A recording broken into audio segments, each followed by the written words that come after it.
Welcome to everyone. पूर्व class रे आमे मातृभाषा शिक्षार लक्ष्य उद्देश्य एवं तत्सहित श्रवण दक्षतार विकास संपर्क में आमे पढ़ीचे। वर्तमान आसतु आमे पढ़ा पठन दक्षतार विकास। यही क्लास टी विशेषकर जो प्रवेशिका परीक्षा रही है शिक्षक नियुक्ति परीक्षा रही है जो कि रोचे आमर ओडिया पेडागोजी रोचे से सबू एग्जाम गुड़िक ये क्लास टी उपयोगी। वर्तमान आसतु आमे पढ़ा पठन दक्षतार विकास। यही क्लास टी आमर जो सीटी एग्जाम रही पिलामानकर डीएलडी कोर्स रही से पिलामानक निमंते ये क्लास टी उपयोगी। वर्तमान आसतु आमे जानिबा पठन दक्षतार विकास अर्थात गोटे पिला पाठ पढ़ाई किभली भाव में योग्य हो पार केउ भली उपाय पाठ पढ़ले से भल पढ़ी पार तार पढ़ार दक्षता वृद्धि पाइब।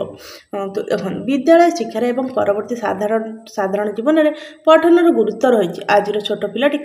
काली निजर ज्ञान को संगठित करने आहरी बड़ बड़ बही पत्र पत्रिका संवादपत्र पढ़ा पाइब। तेणु पठन दक्षतार विकास करने एक अनुकूल वातावरण सृष्टि करा उचित। गोटे छोट छुआ से स्कूल रे पढ़ुची ता सहित ता जीवन में बहुत अन्य स्थान में पढ़ो पत्र पत्रिका पढ़ो विभिन्न बही पढ़ो आउर किछि निजर ज्ञान जानापी बहुत किसी जिन संवादपत्र पढ़ो। तेणुक तार पठन दक्षतार विकासटा कराइबा अत्यंत जरूरी अटे। आथिरे मत गोटे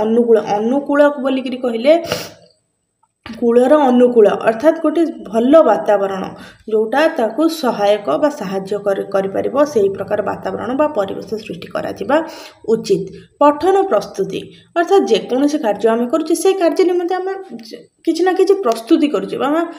से निमंते आम कौन करुचे प्रिपेयर होचे। जमती आम जो परीक्षा पिलाटी जाउची ता पूर्व से पेन नहीं जाउची तार एडमिट कार्ड नहीं जाउची सेठी प्रस्तुति होगी जाउची पाठ पढ़ी जाउची। ठीक से पठन निमंते प्रस्तुतिर आवश्यकता रही।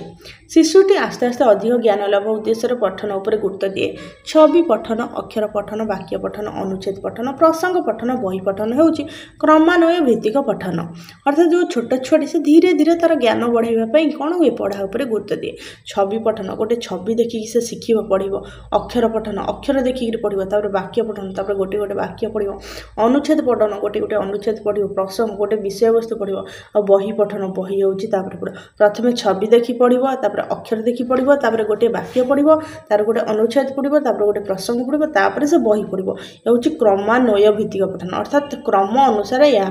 से पढ़ी पढ़ी जीव। तेणु पठन शिक्षार विकास विषय गुड़िक प्रति सतर्कता अवलंबन कर उचित। तेणुक पठन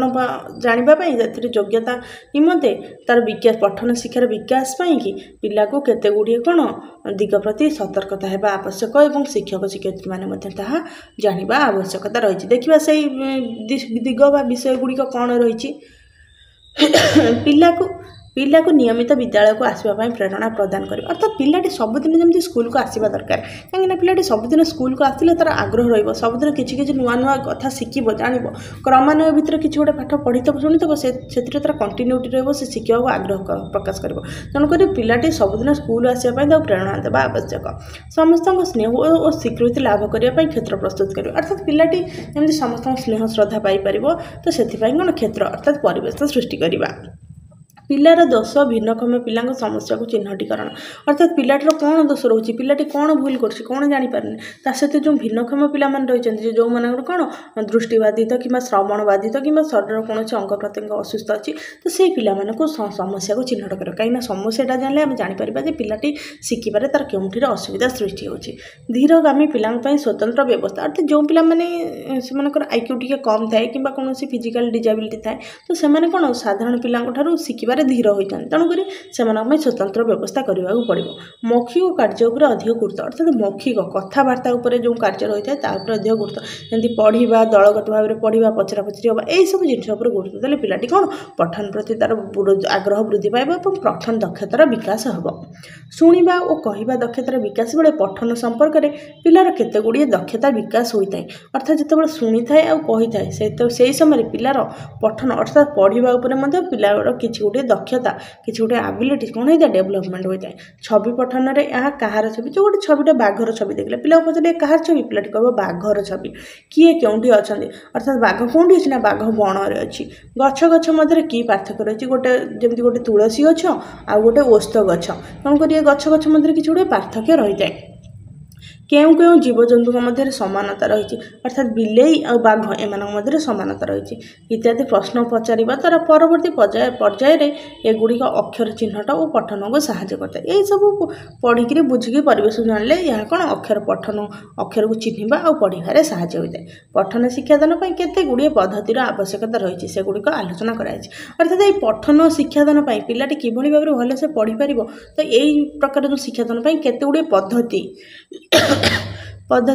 କହିଲେ ଆମେ କାହାକୁ ବୁଝୁଛେ ଯେମିତି ଗୋଟେ ଉଦାହରଣ ଦେଉଛି ଆମେ ଗୋଟେ ଡାଲିଟିଏ କରୁଛେ ଡାଲି ରୋଷେଇ କରୁଛେ ଡାଲିକୁ ଆମେ ଚୁଲିରେ ଜାଳ ଜାଳିକିରି ସିଝାଉଛେ ହାଣ୍ଡିରେ ସିଝାଉଛେ ତ ସେଇ ଡାଲିକୁ କ'ଣ ଆମେ ପ୍ରେସର କୁକରରେ ମଧ୍ୟ ବସେଇକିରି ସିଝାଉଛେ ତେଣୁକରି ପ୍ରେସର କୁକରରେ ବସାଇବା ତା ସହିତ କଡ଼େଇରେ ବସେଇକିରି ସିଝାଇବା ଦୁଇଟି କ'ଣ ଗୋଟେ ପଦ୍ଧତି ଠିକ୍ ସେହିପରି ପଠନ ଜାଣିବା ପାଇଁ ପଠନରେ କ'ଣ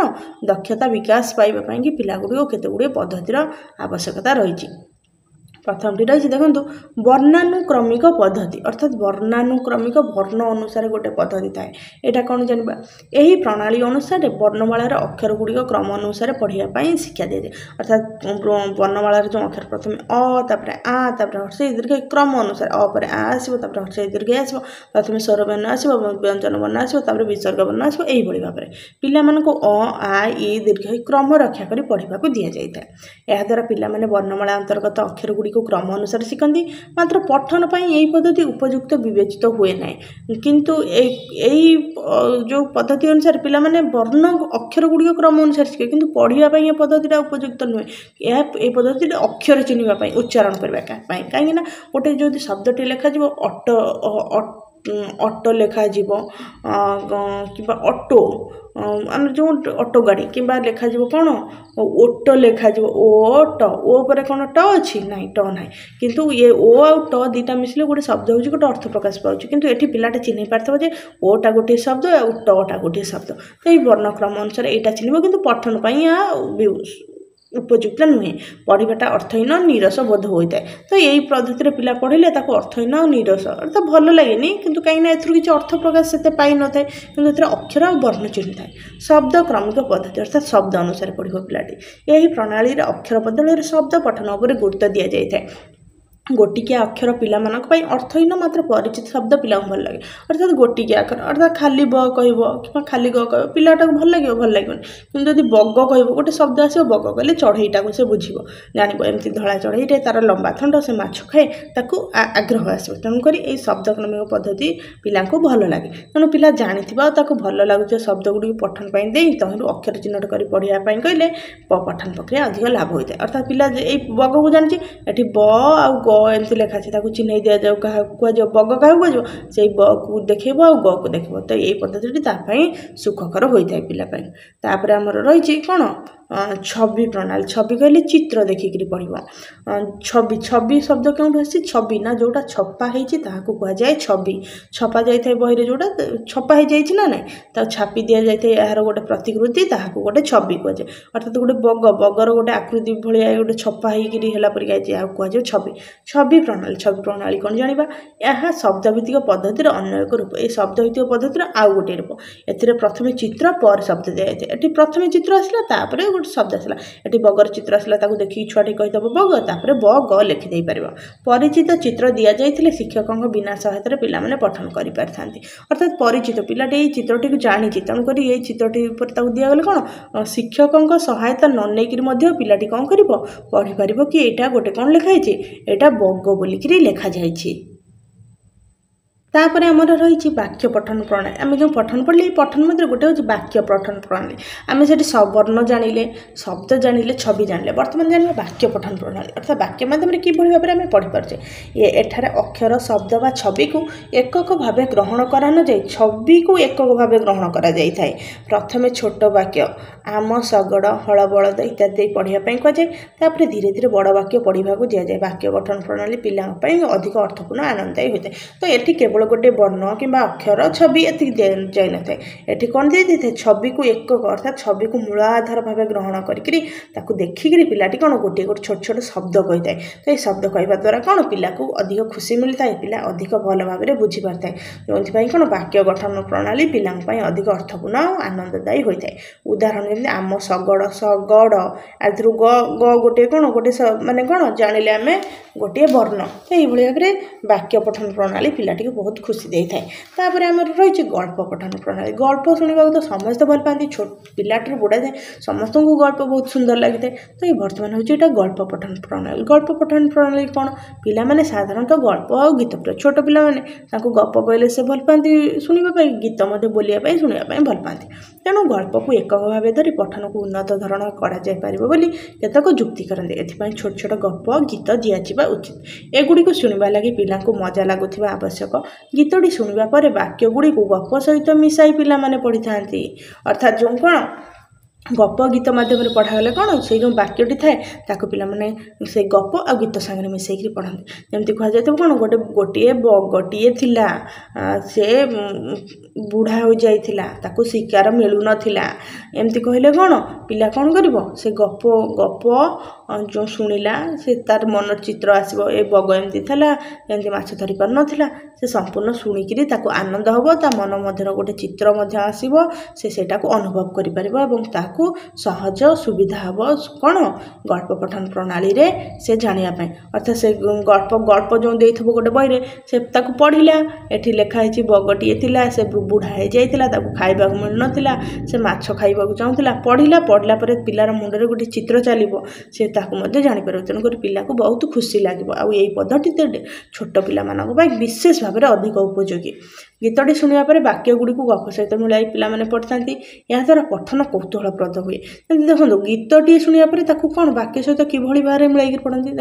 कहुई दुखी धन नील मणि रे माँ बोली किए डाकिब मते जेबे गोरु घेनी जीवु तो अर्थात दुखी धन नील मणि रे ये पदटी पिला पढ़ले किंतु पिला मन में गोटे कौन वाक्य आसीज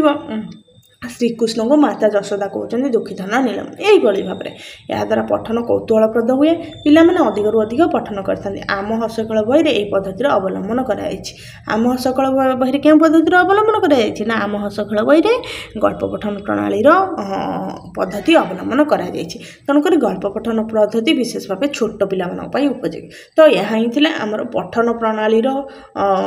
दक्षता विकास किभली भाव में कर प्राथमिक स्तर में मातृभाषा शिक्षण रे पठन दक्षतार विकास साधन तो यहाँ ही आज क्लास जदि क्लास भल लगी तेल चैनल टी सब्सक्राइब करूँ एवं जहाँ कौन डाउट रोचे कमेंट मध्यम जनातु एवं नेक्स्ट क्लास रे आमे पढ़ा लिखन दक्षतार विकास पद्धति अर्थात जो चारोटी आमर दक्षता रहा जो रही आमर शुणा कहवा पढ़ा लिखा शुणा कौन लिसनिंग एल कहवा स्पीकिंग एलएस आर एलएस तापरे कौन पढ़ा reading LS R W W कहले राइटिंग एलएस आर डब्ल्यू जो मेथड रही सुक बोले आम जो क्या कहे तो सही पद्धति आम संपूर्ण भाव में जाना जहाँकि मातृभाषा शिक्षण दक्षता विकास निमंते अत्यंत उपयोगी।